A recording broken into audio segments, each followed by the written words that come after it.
सबसे पहले मैं हिंदुस्तान की, देखिए हिंदुस्तान में दिवाली स्टार्ट होने वाली है, ठीक है। तो उसके ऊपर हिंदुस्तान में जितने भी मजहब हैं उन सबको दिवाली की मुबारकबाद देना चाहता हूँ। लेकिन उससे ज्यादा अहम जो है वो मेरा प्यारा पाकिस्तान। पाकिस्तान में जितने भी हिंदू कम्युनिटी है, जितने भी हिंदू रहते हैं, उन सबको दिल की गहराइयों से दिवाली की मुबारकबाद देना चाहता हूँ। हिंदुओं को आप दिवाली की मुबारकबाद दे रहे हैं आबिद भाई, आप मुसलमान होकर हिंदुओं की दिवाली की बात कर रहे हैं। हमारी जब ईद आती है तो पूरे हिंदुस्तान से हमें मुबारकबाद आती है ईद की। हमारी जो ईद पे वीडियो आई थी, आप उन वीडियो के नीचे हजारों कमेंट चेक करें। आबिद अली भाई पाकिस्तान को ईद की मुबारक दे रहे हैं, हमें उनकी खुशियों की मुबारकबाद दे रहे हैं, तो क्या मैं हिंदुओं को दिवाली की मुबारकबाद नहीं दे सकता?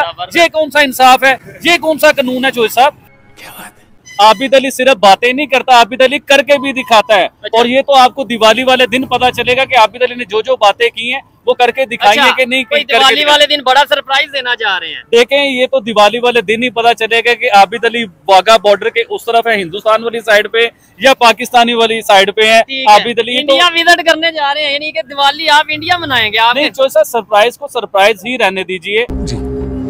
पटाखे की आपने बात की है, केरला में एक अफसोसनाक हादसा हुआ है कि तकरीबन 150 से 200 लोग जख्मी हुए हैं। एक इवेंट था, वहाँ पे वो अपना सेलिब्रेट कर रहे थे और पटाखों से मतलब 150-200 लोग जख्मी हुए। 150-200 लोग के करीब वो हॉस्पिटल में पहुंच चुके हुए हैं। ये खबर मैंने भी देखी है। केरला में एक मंदिर में कोई फेस्टिवल हो रहा था, जहाँ पे कोई एक पटाखों का सिलसिला था, एक साइड पे कोई सिलसिला था, तो वो पटाखे कोई हुआ है उधर, वो सारे तबाह हो गया, सारे उधर बमबारी शुरू हो गई, मतलब पटाखे फट गए सारे। चाहे ईद हो, चाहे दिवाली हो, चाहे शबरात हो, उसे बड़े तरीके से आप मनाएं, आप पटाखे चलाएं, आप अपने मजहबी त्योहार को बड़े अच्छे तरीके से मनाएं, लेकिन सेफ साइड बना के कि किसी इंसान की जान ना जाए, कोई डिस्टर्ब ना हो। ओके। सो हेलो गाइस, नमस्ते इंडिया। तो क्या हाल है भाई लोग आपकी? उम्मीद करता हूँ आप सब घबरा अच्छे से ही हैं और भाई लोग बड़े से रहोगे। सो भाई लोग दिवाली खत्म हो गई और मैं वीडियो लाने में थोड़ा सा देर हो गया, इसलिए भाई माफी चाहता हूँ। ओके। आज की वीडियो है आबिद भाई ऑन दिवाली। अच्छा, दिवाली को लेकर वो बहुत ही ज्यादा भाई एक्साइटेड है और भाई बहुत ही बड़ा ऐलान कर दिया है। क्या? वो बात मैं बता देता, लेकिन भाई मैं बताऊंगा नहीं, क्योंकि अगर मैं बता दिया तो सारी सस्पेंस खत्म हो जाएगी। तो पहले थोड़ा सा वेट कीजिए और वीडियो की तरफ चलते हैं। तो चलिए बिना वीडियो स्टार्ट करते हैं। लेकिन उससे पहले अगर आप मेरे चैनल पे नए हैं ना, तो प्लीज मेरे चैनल को सब्सक्राइब कर दीजिए, लाइक कर दीजिए और भाई कमेंट कर दीजिए, मुझे बहुत ही ज़्यादा मोटिवेशन मिलेगा आगे आपके लिए नए लाने के लिए। तो चलिए बिना वीडियो स्टार्ट करते हैं। जय हिंद। सबसे पहले मैं हिंदुस्तान की, देखिए हिंदुस्तान में दिवाली स्टार्ट होने वाली है, तो उसके ऊपर हिंदुस्तान में जितने भी मजहब हैं उन सबको दिवाली की मुबारकबाद देना चाहता हूँ। लेकिन उससे ज्यादा अहम जो है वो मेरा प्यारा पाकिस्तान। पाकिस्तान में जितने भी हिंदू कम्युनिटी है, जितने भी हिंदू रहते हैं, उन सबको दिल की गहराइयों से दिवाली की मुबारकबाद देना चाहता हूँ। अच्छा, मैं इधर आपसे एक और बात करना चाहूंगा। आप लोग कहते हैं या कोई भी मुझे ये बात करता है कि हिंदुओं को आप दिवाली की मुबारकबाद दे रहे हैं। आबिद भाई, आप मुसलमान होकर हिंदुओं की दिवाली की बात कर रहे हैं, तो उन लोगों को मैं ये जवाब ये देना चाहूंगा, ये बताना चाहूंगा। देखिए, हमारी जब ईद आती है तो पूरे हिंदुस्तान से हमें मुबारकबाद आती है ईद की। आप मेरा व्हाट्सएप चेक कीजिए, अरे व्हाट्सएप तो छोड़ो, हमारी जो ईद पे वीडियो आई थी, आप उन वीडियो के नीचे हजारों कमेंट चेक करें। चाहे वो क्रिश्चियन है, चाहे वो हिंदू है, चाहे वो क्रिश्चियन है, चाहे हिंदू है, चाहे वो सिख है, लेकिन उन्होंने ईद मुबारक, आबिद अली भाई पाकिस्तान को ईद की मुबारक दे रहे हैं, हमें उनकी खुशियों की मुबारकबाद दे रहे हैं, तो क्या मैं हिंदुओं को दिवाली की मुबारकबाद नहीं दे सकता? ये कौन सा इंसाफ है? ये कौन सा कानून है? चोई साहब, एक और चीज, आबिद अली सिर्फ बातें नहीं करता, आबिद अली करके भी दिखाता है। और ये तो आपको दिवाली वाले दिन पता चलेगा कि आबिद अली ने जो जो बातें की हैं वो करके दिखाई है कि नहीं। दिवाली वाले दिन बड़ा सरप्राइज देना चाह रहे हैं। देखें, ये तो दिवाली वाले दिन ही पता चलेगा कि आबिद अली वाघा बॉर्डर के उस तरफ है, हिंदुस्तान वाली साइड पे, या पाकिस्तानी वाली साइड पे है। आबिद अली इंडिया विजिट करने जा रहे हैं, यानी कि दिवाली आप इंडिया मनाएंगे? आप नहीं, जो सर सरप्राइज को सरप्राइज ही रहने दीजिए, और आपको भी पता है सरप्राइज क्या है, और ये दिवाली वाले दिन ही सरप्राइज खुले तो वो ज्यादा बेहतर है। पटाखे की आपने बात की है, केरला में एक अफसोसनाक हादसा हुआ है कि तकरीबन 150 से 200 लोग जख्मी हुए हैं। एक इवेंट था, वहाँ पे वो अपना सेलिब्रेट कर रहे थे, दिवाली का इवेंट था या कुछ इस तरीके से, और पटाखों से मतलब 150-200 लोग जख्मी हुए हैं। क्या कहना चाहेंगे इसके ऊपर? देखिए, ये तो दुख वाली बात है चोर साहब, ये तो तकलीफ है, इंसानी जान है, या जख्मी हुए हैं, और 150-200 लोग के करीब वो हॉस्पिटल में पहुंच चुके हुए हैं। ये खबर मैंने भी देखी है। और केरला में एक मंदिर में कोई फेस्टिवल हो रहा था,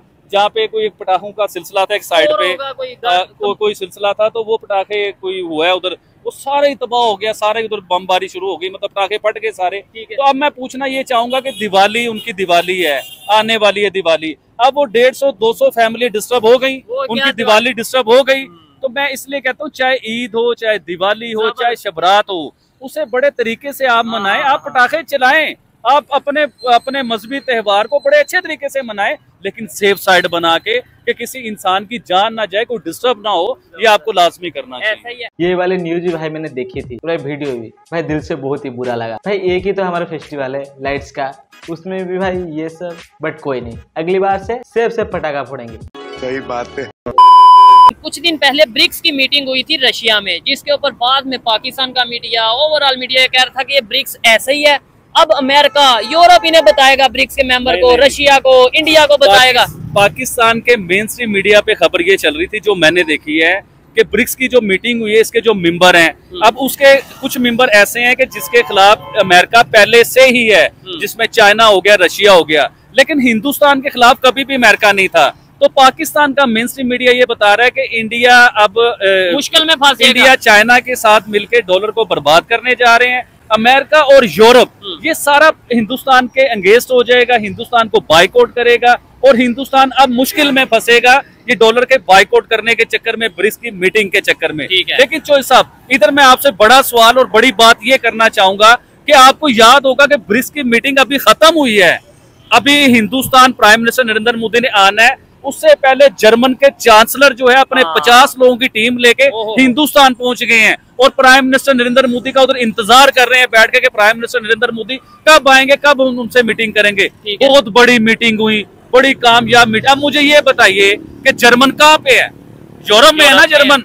पाकिस्तान का मेन स्ट्रीम मीडिया कहता है कि यूरोप और अमेरिका हिंदुस्तान के खिलाफ हो चुके हुए हैं, अब उनसे बाइकआउट कर देंगे। अब हिंदुस्तान को पता चलेगा कि इसने अमेरिका से टक्कर ली। अभी जर्मन के चांसलर चले गए, उसके फौरन अगले दिन स्पेन के वजीर आजम हिंदुस्तान आ जाते हैं, वो भी अपनी पूरी टीम लेके आते हैं हिंदुस्तान के बीच में। और आपको आइडिया है कि उधर क्या डीलें हुई हैं। अच्छा, मैं फिर पूछना चाहूंगा कि जिस मुल्क का मैं नाम ले रहा हूँ, ये यूरोप में नहीं है, ऐसे ही है। ये भी यूरोप में। पाकिस्तान का मीडिया कहता है कि यूरोप तो पूरा बाइकआउट कर रहा है हिंदुस्तान के साथ। ठीक है, तो अब मैं आपसे इधर ये बात पूछना चाहूंगा, इधर मैं एक बल्कि बात ये करना चाहूंगा, जो बाकी में स्पेन के अगर प्रेसिडेंट की बात करें, आगे डील क्या हुई है गुजरात में? आप बात जरा सुनिएगा ना, गुजरात की ही बात बता रहा हूँ। सबसे पहले स्पेन के जो वजीर आजम उधर आए हैं अपने टीम के साथ, आपको पता है गुजरात में उन्हें क्या प्रोटोकॉल मिला है? एक रैली की शक्ल में वो निकले हैं बाहर, पूरा एक रोड शो हुआ है, उनके ऊपर फूल फेंके गए हैं। समझ लो कि इस तरह लग रहा था जैसे कोई जलसा होने वाला है। उन पे फूल फेंके गए, उन्हें प्रोटोकॉल मिले, उन्हें इज्जत मिली।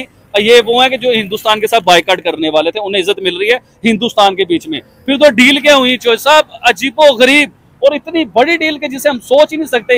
ये आसमान में जो बड़े बड़े प्लेन देखते हैं ना, देखे मैं अपने तरीके से बताता हूँ, अगर हम बात चोई साहब, वो फाइटर जेट नहीं है, वो कोई हेलीकॉप्टर नहीं है, वो इतने बड़े बड़े जंगी प्लेन है कि आप सोच नहीं सकते। वो हिंदुस्तान में बनेंगे, हिंदुस्तान की जमीन पे वो बनेंगे, और वो सारा एक्सपोर्ट करेंगे यूरोप की कंट्रियों को, वो सारा एक्सपोर्ट होगा। स्पेन के प्रेसिडेंट, कभी जर्मनी के चांसलर वहां पे आते हैं और आगे बड़ी बड़ी डिफेंस इक्विपमेंट्स के हवाले से डील करते हैं, वहां पे मैन्युफैक्चरिंग के लिए फैक्ट्रीज। मैं सब पूछना ये चाह रहा हूँ कि हमारा मेन स्ट्रीम मीडिया ये कह रहा था कि यूरोप और अमेरिका हिंदुस्तान से बाइकआउट कर देगा। ये कुछ चौथी बार मैंने बात कर दी है। और ये किस किस्म का बाइकआउट है कि स्पेन भी हिंदुस्तान से डील कर रहा है, जर्मन भी आके हिंदुस्तान से डील कर रहा है, हिंदुस्तान के पास 50-50 लोग अपने लेके आ गए हैं। ये किस किस्म का बाइकआउट है? हमारा मीडिया ये क्यों नहीं बता रहा कि स्पेन के वजीर आजम आए हिंदुस्तान में, उन्होंने प्लेन के ऊपर बहुत बड़ी मीटिंग की, एग्रीमेंट हो गए, साइन हो गए, जर्मन के चांसलर आए हिंदुस्तान में, ये क्यों नहीं बता रहा हमारा मीडिया? ये अगर बताएंगे तो भाई घंटा न्यूज चैनल चलेगी। वैसे भी भाई पाकिस्तान की न्यूज चैनल्स पाकिस्तान के अलावा बाहर के कंट्री में नहीं देखा जाता, सिर्फ पाकिस्तान में ही देखा जाता है। जिनको है इंडिया से नफरत, इंडिया के तारे पे अगर भाई चैनल पे करेंगे तो पाकिस्तानियों की जी आंच जलेगी और भाई इनकी टीआरपी गिरेगी। बात तो सही है, इसीलिए सच नहीं दिखाते ताकि भाई जी आंच थोड़ा कम जले।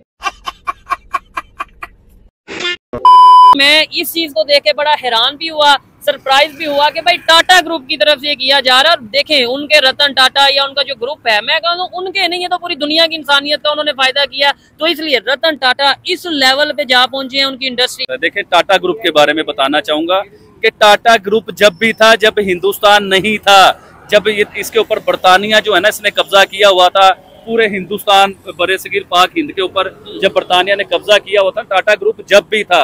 और टाटा ग्रुप की ये कोई बहुत बड़ी अचीवमेंट नहीं है।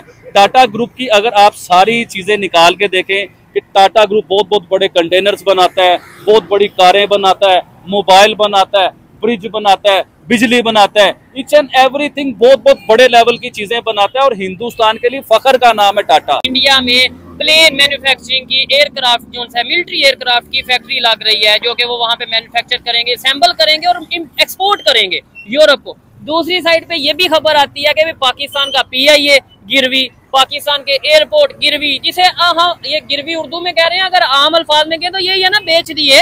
क्या कहना चाहेंगे? हम अपने जहाज बेच रहे हैं, वो जहाज बना के दुनिया को बेच रहे हैं। देखिए, हम लोगों ने JF-17 बनाया चाइना के साथ मिलके, ठीक है, बल्कि मैं तो कहता हूँ प्रॉपर चाइना ने ही बनाया, हमारा नाम उसमें यूज हुआ। जिस तरह पाकिस्तान चांद पे पहुंच गया चाइना को लेके, और सबको पता है, अब उसमें मजाक वाली बात तो नहीं है, सीरियस बात है ये कि पाकिस्तान चांद पे भी पहुंच जाता है चाइना को लेके। पाकिस्तान ने JF-17 भी बना लिए चाइना को लेके। लेकिन मैं ये बात करना चाहूंगा, PIA ये पाकिस्तान की शाहरग है। अब PIA हम लोगों ने गिरवी रखवा दिए, सेल कर दिए, एयरपोर्ट बड़े सेल कर दिए। अरे यार, हमें तो ये चाहिए था कि पाकिस्तान में कोई बहुत बड़ी टेक्नोलॉजी के प्लेन लेके आते, हम चाइना को एक्सपोर्ट करते, हम एक्सपोर्ट करते पूरी दुनिया को प्लेन। हमें चाहिए था पाकिस्तान में बहुत बड़ी इंडस्ट्री लेके आते, जिस तरह टाटा ग्रुप है, जिसने पूरे हिंदुस्तान को अपने समझ लो कि तरक्की पे तरक्की दिलवाई टाटा ग्रुप ने। ये हकीकत बता रहा हूँ आपको। लेकिन हमने क्या किया, हमने क्या बनाया? अभी आपको आइडिया होगा कि दुबई ने कितनी मुश्किल शर्तें रख दी पाकिस्तान के लिए। आप हैरान हो जाएंगे सुन के कि उसने कहा कि अब दुबई आने के लिए, पहले तो होता था ना वीजा लगवाया, टिकट ली, हम दुबई चले गए। अब उन्होंने कहा कि इतने $1000 आपके पास होने चाहिए दुबई आने के लिए। फिर उन्होंने एक और शर्त रखी, बैंक स्टेटमेंट इतने $1000। हाँ जी, इतने $1000 आपके पास होने चाहिए बैंक स्टेटमेंट में। अब कोई भी नहीं जा सकेगा, जैसे चले जाते थे ना। फिर उन्होंने कहा कि जिस होटल में रहना है उस होटल के भी पूरे कागजात, पूरी उसकी बुकिंग, ईच एंड एवरीथिंग वो भी हमें दीजिए। फिर आपकी रिटर्न टिकट जो है आने जाने की वो भी हमें दीजिए, कि हमारे मुल्क में आके आप भीख ना मांगने लग जाएं, आपके पास इतने पैसे होंगे आप सरवाइव कर सकें। इसी वजह से आपके सपने जो है पाकिस्तान पूरा नहीं कर पा रहा। क्या पाकिस्तानी को क्या चाहिए? पाकिस्तानी को चाहिए 2 वक्त की रोटी, तो भाई इंडिया के खिलाफ चप्पर करने की थोड़ी सी शक्ति। बाकी मुल्क तरक्की करे या ना करे, उन्हें कोई घंटा फर्क नहीं पड़ता। पाकिस्तानी बी लाइक माँ खुदाई पाकिस्तान, टारगेट में रहेगा हिंदुस्तान। बात तो सही है। यही है पाकिस्तान की मकसद।